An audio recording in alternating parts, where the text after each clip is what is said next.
आज हम बात करने वाले चैप्टर नंबर 3 धारा एवं प्रतिरोध के बारे में। ओके, तो सबसे पहले इस चैप्टर में हमें जो टॉपिक समझना है वो है हमारा विद्युत धारा।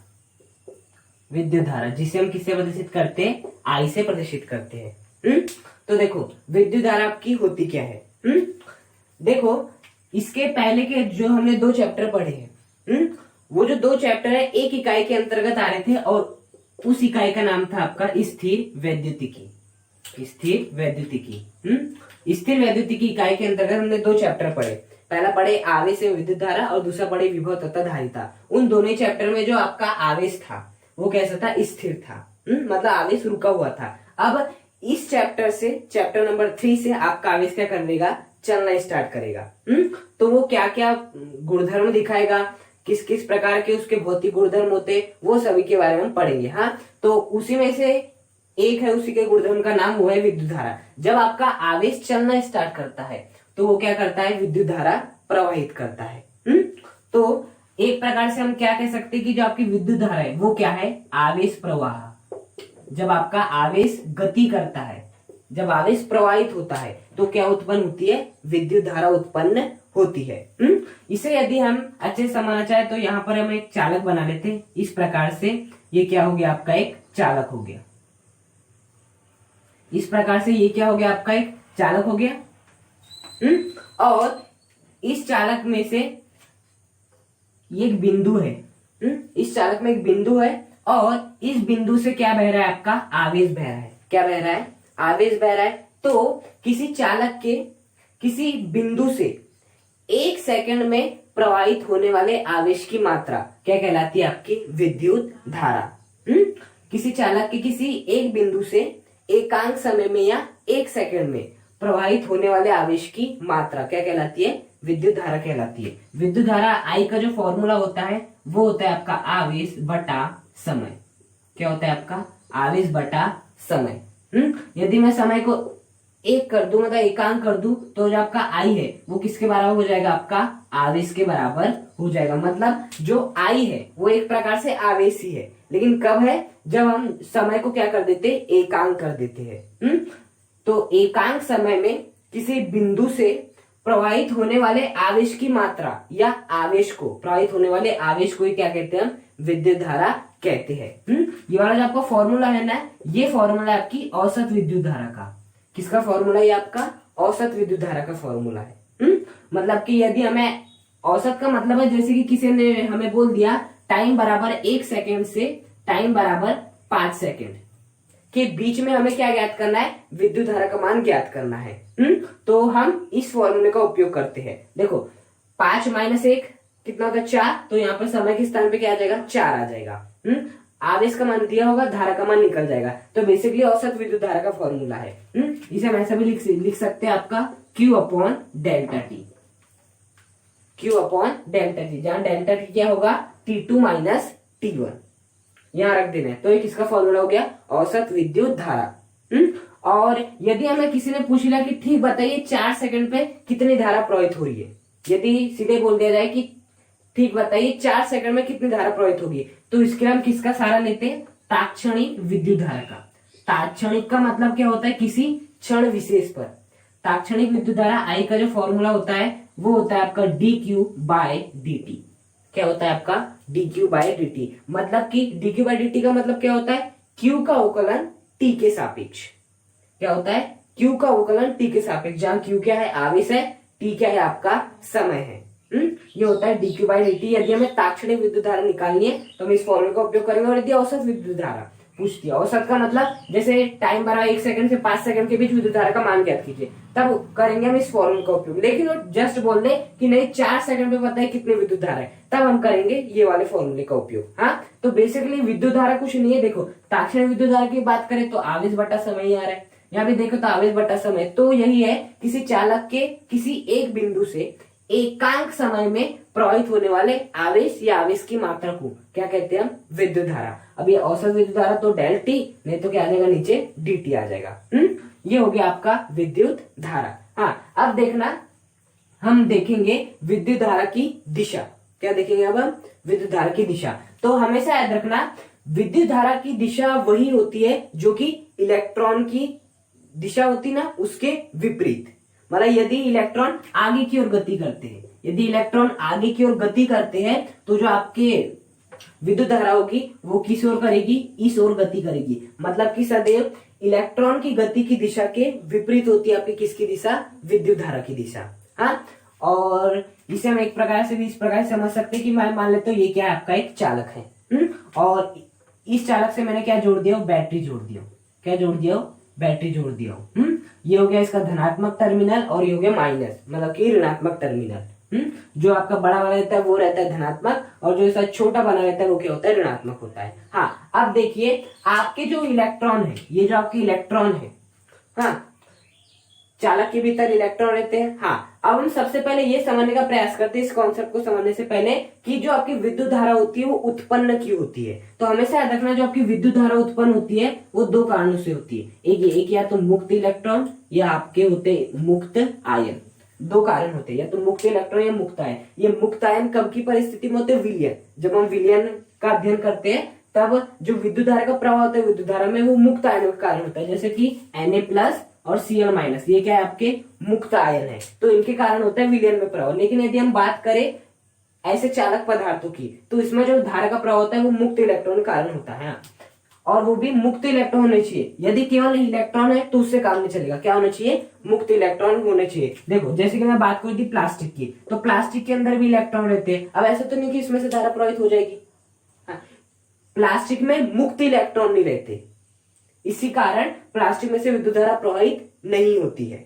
जबकि यदि हम बात करें किसी धातु की तो उसके भीतर मुक्त इलेक्ट्रॉन उपस्थित रहते हैं, जिस कारण धारा का प्रवाह होता है। तो क्या आवश्यक है, इलेक्ट्रॉन आवश्यक नहीं है, मुक्त इलेक्ट्रॉन होना आवश्यक है। तो अब हम यहां देखते हैं, देखो जैसे कि यहाँ पर क्या मौजूद होंगे, मुक्त इलेक्ट्रॉन होंगे यदि एक चालक पदार्थ है। तो अब ये जो मुक्त इलेक्ट्रॉन है कौन सा चार्ज है, माइनस चार्ज है, तो ये कहां जाना पसंद करेंगे, प्लस के पास जाना पसंद करेंगे आपका। और प्लस कहाँ है आपका, ये है, मतलब कि ये इस डायरेक्शन में जाने का प्रयास करेंगे। इलेक्ट्रॉन बेसिकली माइनस, ये माइनस माइनस क्या करेंगे, प्रतिकर्षण, और माइनस प्लस क्या करेंगे, आकर्षण। तो जो आपका इलेक्ट्रॉन है वो कहाँ जाने का प्रयास करेगा, इस प्लस के पास जाने का प्रयास करेगा, क्योंकि माइनस प्लस के मध्य क्या होता है, आकर्षण। तो जो आपकी विद्युत धारा की दिशा होगी वो किस ओर हो जाएगी, आगे की ओर हो जाएगी, क्योंकि इलेक्ट्रॉन इधर जा रहे हैं तो विद्युत धारा की दिशा आगे की ओर हो जाएगी। तो यहां से हमें एक बात समझ में आती है कि देखो जो धारा का प्रवाह हो रहा है वो धनात्मक टर्मिनल से ऋणात्मक टर्मिनल की ओर हो रहा है कि नहीं। एक प्रकार से देख सकते हैं कि जो आपका धारा का प्रवाह हो रहा है वो धनात्मक टर्मिनल से ऋणात्मक टर्मिनल की ओर हो रहा है। हाँ, तो जो विद्युत धारा की जो दिशा होती है वो इलेक्ट्रॉन की गति की दिशा के विपरीत होती है, या धनात्मक टर्मिनल से ऋणात्मक टर्मिनल की ओर होती है। हाँ, तो ये हो गया आपकी विद्युत धारा की दिशा। और विद्युत धारा का कारण क्या है आपका, मुक्त इलेक्ट्रॉन या मुक्त आयन, चालक पदार्थों में मुक्त इलेक्ट्रॉन। अब देखो, अब हम बात करते हैं आपकी कैसी राशि है, क्या है सदिश राशि है या अदिश राशि है। हाँ, तो देखो अब हम बात करेंगे क्या ये सदिश है या फिर आपकी अदिश है। देखो सबसे पहली बात तो सदिश राशि किन्हें कहते हैं, जिनका दिशा भी होता है परिमाण भी होता है। अदिश राशि किन्हें कहते हैं, जिनके केवल परिमाण होता है दिशा नहीं होती। ये अभी तक हम पढ़ते आ रहे हैं। तो देखो जो आपकी विद्युत धारा है उसका कोई ना कोई परिणाम होता है, या तो 5 एम्पियर, 10 एम्पियर, 15 एम्पियर हो सकता है, और इसकी दिशा भी होती है कहां से कहां तक, धनात्मक टर्मिनल से ऋणात्मक टर्मिनल की तरफ होती है। मतलब कि ये आपकी कैसी राशि है, सदिश राशि है। लेकिन ये आपकी सदिश राशि नहीं है, ये कैसी राशि आपकी अदिश राशि है। अब देखो सदिश होने की ना कितनी कंडीशन होती है, यही कंडीशन नहीं है कि अभी तक हम क्या पढ़ते आ रहे हैं कि सदिश राशि क्या होती है, जिनकी दिशा भी होती है परिमाण भी होता है। अदिश क्या होती है, जिनका केवल परिमाण होता है। तीसरी शर्त और एक होती है कि इन्हें जो आपकी सदिश राशि होती है ना वो सदिश योग के नियम का पालन भी करती है। किस नियम का पालन करती है, सदिश योग के नियम का पालन। उसकी दिशा भी होना चाहिए, परिमाण भी होना चाहिए, और सदिश योग के नियम का पालन भी करना चाहिए। यदि उसकी दिशा है, परिमाण है, लेकिन वो सदिश योग के नियम का पालन नहीं कर रही है तो वो आपकी सदिश राशि नहीं कहलाई जाएगी। वो कौन सी राशि कहलाई जाएगी, अदिश राशि ही कहलाई जाएगी। अब देखो कैसे जो आपकी विद्युत धारा है वो सदिश योग के नियम का पालन नहीं करती है। देखो जैसे कि ये आपका क्या है, एक प्रकार से कोई पदार्थ है जो कि कहाँ पे रखा हुआ है, जमीन पे रखा हुआ है। अब यदि यहाँ पर आप कितने न्यूटन का बल लगाओ, 5 न्यूटन का बल लगाओ, और विपरीत डायरेक्शन में भी 5 न्यूटन का बल लगाओ, तो बताओ क्या वस्तु हिलने वाली है, नहीं हिलने वाली, क्योंकि जो यहाँ पर इसका नेट बल होगा, मतलब जो आपका एफ नेट होगा वो कितना हो जाएगा 5 - 5 = 0। नेट कैसे निकालते हैं हम, हमें पहले परिमाण लिखना रहता है और इनकी दिशा, इसकी दिशा जो है उसकी विपरीत इसकी दिशा, इसलिए मैंने इसे क्या ले लिया माइनस से ले लिया और दोनों का परिमाण समान है, तो नेट बल कितना आ गया 0 आ गया। मतलब जो आपका बल है 5 न्यूटन क्या बल है, बल क्या करता है सदिश योग के नियम का पालन करता है। यदि परिमाण समान है, दिशा यदि विपरीत है, तो वो क्या हो जाना चाहिए, कैंसल हो जाना चाहिए। यही आपके सदिश योग के नियम का मेन पर्पस, कि यदि आपके परिमाण समान है, दिशा विपरीत है, तो जो नेट आना चाहिए वो 0 आना चाहिए। तो वो सदिश योग के नियम का पालन करते हैं, बल सदिश योग के नियम का पालन करता है, इसलिए वो कैसी राशि है, सदिश राशि। हाँ, अब देखना यदि हम बात करें धारा की, तो देखो जैसे कि ये हो गया आपका एक वायर, और अब मैं मान लेते हैं यहाँ से कितनी एम्पियर प्रवाहित हो रही है, 10 एम्पियर धारा प्रवाहित हो रही है। हाँ, अब ये तार कितने भागों में टूट जाता है, 2 भागों में टूट जाता है, हम ऐसे मान लेते हैं। हाँ, जैसे हमारे घर में भी ऐसे तो होता है, एक वायर जाती है, फिर वो वायर 2 भागों में टूटती है, फिर वो 2 वायर और 2 भागों में, फिर और वो जो 2 वायर थी और 2 भागों में टूटती है। इसी प्रकार से हमारे पूरे घर में कनेक्शन होता है। तो उसी प्रकार से एक वायर गई और ये 2 भागों में टूट गई। यहाँ 10 एम्पियर है, तो मैं मान लेता हूँ यहाँ पे 5 एम्पियर, यहाँ पर 5 एम्पियर। और यहाँ पर एक बल्ब लगा देते हैं इस प्रकार से आपका, और यहाँ पर भी एक बल्ब लगा देते हैं इस प्रकार से। तो देखो ये एक वायर थी, ये 2 भागों में टूट गई। इसमें से 10 एम्पियर प्रवाहित होती है, इसमें से 5 एम्पियर, इसमें से 5 एम्पियर। और देखना यहाँ पर क्या होता है, आपका जो बल्ब हो जाता है वो क्या लगता है, जलने लगता है। जैसी धारा प्रवाहित होती है, यहाँ पर भी क्या होने लगता है, बल्ब जलने लगता है, जैसे क्या होती है, धारा प्रवाहित होती है। हाँ, अब देखो धारा प्रवाहित हो रही है, मतलब कि क्या है, यहाँ पर देखो परिमाण समान है, दिशा विपरीत है, इन्हें क्या हो जाना था, 0 हो जाना था। जो इनका आपका आई नेट आएगा, जो विद्युत धारा का नेट आएगा, वो क्या हो जाना था, 0 आ जाता था। यहाँ पर बल्ब नहीं जलना था। लेकिन क्या वास्तव में ऐसा होता है, नहीं होता है। जो आपकी वायर जाती है, फिर वो जो 2 भागों में टूटती है, तो यदि एक स्थान पर कोई एक स्थान से कोई एक बल्ब लगा, दूसरे स्थान से कोई बल्ब लगा, तो दोनों बल्ब जलते हैं। ऐसा नहीं कि वो कैंसिल हो जाते हैं। इसका मतलब ये वाली जो आपकी विद्युत धारा है वो सदिश योग के नियम का पालन नहीं करती है। यदि सदिश योग के नियम का पालन करती तो देखो परिमाण समान है दोनों के, दिशा विपरीत है, कैंसिल हो जाने थे और ये बल्ब नहीं जलना था। लेकिन वास्तव में ऐसा नहीं होता है, बल्ब आपका जलता है। तो सदिश योग के नियम का पालन ना करने के कारण जो कि विद्युत धारा हो जाती है वो कैसी राशि हो जाती है, अदिश। इसकी दिशा भी है, इसका परिमाण भी है, फिर भी ये अदिश राशि क्यों है, क्योंकि सदिश योग के नियम का पालन नहीं करती है। हाँ, अब हम बात कर लेते हैं इसकी मात्रक की। तो देखो मात्रक की यदि हम बात करें तो आई का फॉर्मूला कितना होता है आपका, आवेश बटा समय। ये होता है क्यू का मात्रक सी मतलब कूलाम, और जो आपका डेल्टा टी पर समय, तो समय का मात्रक सेकंड। तो यदि हम बात करें तो ये क्या हो जाएगा, कूलाम प्रति सेकंड हो जाएगा। हाँ, तो ये जो कूलाम प्रति सेकंड है ना, इसे हम क्या लिखते हैं, एम्पियर लिखते हैं।